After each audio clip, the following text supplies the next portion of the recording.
Assalamualaikum warahmatullahi wabarakatuh. Teman-teman, perkenalkan nama saya Salma Maulida. Saya mahasiswi Magister PIAUD UIN Sunan Kalijaga, Yogyakarta. Baik, di sini saya akan menjelaskan sedikit pemaparan tentang materi Full Day School dari mata kuliah Analisis Kebijakan Pendidikan Anak Usia Dini. Mari kita simak. Ya, Full Day School. Full Day School berasal dari bahasa Inggris. Secara bahasa kita artikan dulu. Yang pertama, full artinya penuh, day sehari, school sekolah. Jadi secara bahasa ini namanya sekolah sehari penuh.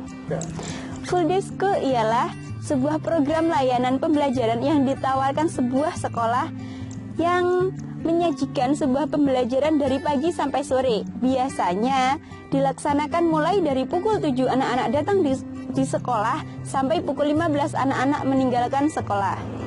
Nah, sedangkan menurut Mujayana, Full Day School merupakan sebuah proses pendidikan alternatif di mana peserta didik berada sehari penuh di sekolah untuk melakukan proses pembelajaran dan proses beribadah. Oke, sedangkan menurut Muslihah, Full Day School merupakan suatu kreasi atau inovasi pembelajaran untuk menjadikan sebuah sekolah yang inovatif, unggul, dan kreatif dengan sistem pembelajaran terpadu yang berlandaskan pada iman dan takwa. Jadi, mari kita simpulkan bahwa Full Day School merupakan sebuah sistem pendidikan yang menerapkan pembelajaran dari pagi sampai sore, di mana seluruh aktivitasnya dilakukan di sekolah dengan menggunakan proses pembelajaran yang dapat memberikan kegiatan belajar aktif dan menyenangkan bagi siswa. Lalu, bagaimana dengan program pendidikan anak usia dini? Ya, dalam lampiran Permendikbud nomor 146 tahun 2014 disebutkan bahwa jam belajar anak usia 4-6 tahun minimal 900 menit per minggu. Jadi dalam sehari anak memiliki beban belajar selama 2,5 jam atau 150 menit. Sedangkan ketika anak memasuki sekolah dengan program pembelajarannya Full Day School, anak memiliki waktu belajar yang lebih dari itu.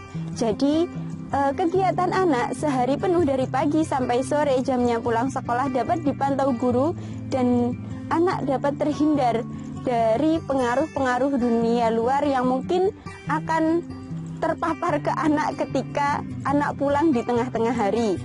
Dan ini dikatakan sangat menguntungkan bagi anak dan orang tua, terlebih bagi orang tua yang bekerja di kantor. Jadi mereka dapat menjemput anaknya ketika sudah pulang dari bekerja.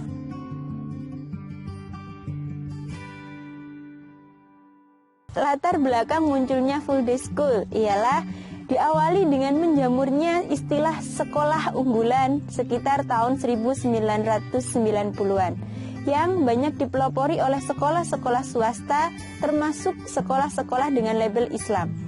Dalam pengertian yang ideal, sekolah unggul ialah sekolah yang fokus pada kualitas pembelajaran bukan pada kualitas input siswanya. Kualitas proses pembelajaran bergantung pada sistem pembelajarannya.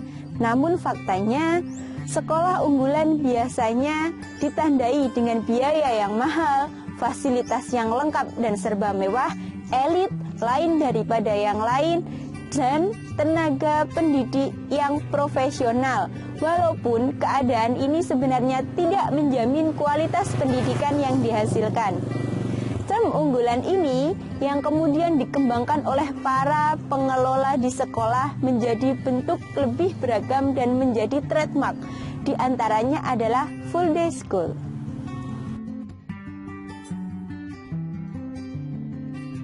Oke, beberapa faktor yang menunjang program Full Day School di antaranya yang pertama, kurikulum. Pada dasarnya, kurikulum merupakan suatu alat untuk mencapai suatu tujuan pendidikan. Kesuksesan satu pendidikan dapat dilihat dari kurikulum yang digunakan oleh sekolah. Yang kedua, manajemen pendidikan. Manajemen sangatlah penting dalam suatu organisasi. Tanpa manajemen yang baik, maka sesuatu yang akan kita gapai tidak akan pernah tercapai. dengan baik karena kelembagaan akan berjalan dengan baik jika dikelola dengan baik. Yang ketiga, sarana prasarana. Sarana pembelajaran merupakan suatu yang tidak secara langsung berhubungan dengan proses pembelajaran, namun sangat mempengaruhi kondisi belajar siswa. Prasarana sangat berkaitan dengan materi yang dibahas dan alat yang digunakan.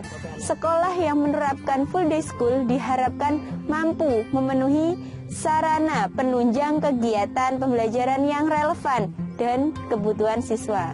Yang keempat, SDM guru. Dalam penerapan full day school, SDM dan keterampilan guru sangatlah diperlukan. Kenapa? Karena siswa berada di sekolah dalam waktu yang sangat lama, dari pagi sampai sore. Makanya sistem pembelajaran dan situasi yang menyenangkan serta tidak membosankan sangatlah dibutuhkan siswa. Dan yang kelima, masalah pendanaan. Dana memainkan peran dalam pendidikan. Keuangan merupakan masalah yang cukup mendasar di sekolah, karena dana secara tidak langsung mempengaruhi kualitas sekolah, terutama yang berkaitan dengan sarana prasarana serta sumber belajar yang lain.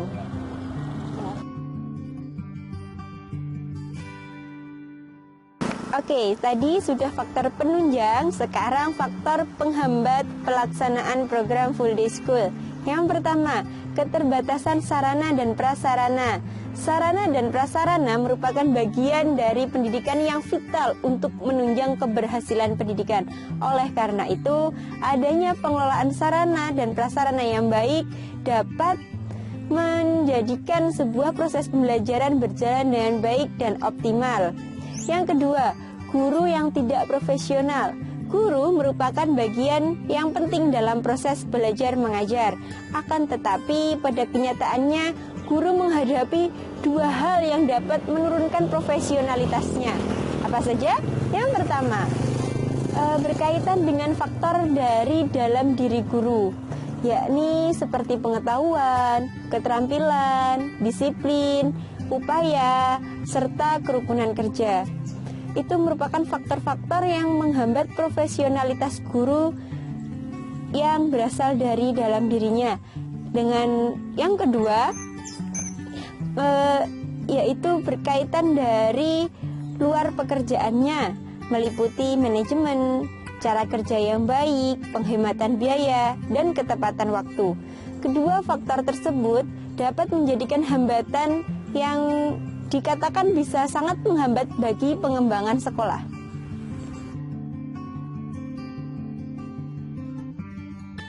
Nah, beberapa keunggulan dari program full day school antara lain, yang pertama, metode pembelajaran yang bervariasi dan lain daripada sekolah yang lain.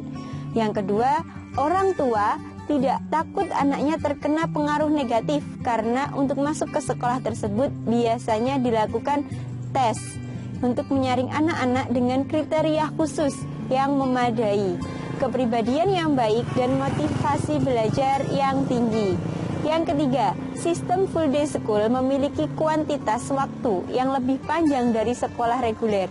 Yang keempat, guru dituntut lebih aktif dalam mengelola suasana belajar agar siswa tidak cepat bosan. Yang kelima, orang tua akan mempercayakan penuh anaknya pada sekolah saat ia berangkat ke kantor hingga ia pulang dari kantor.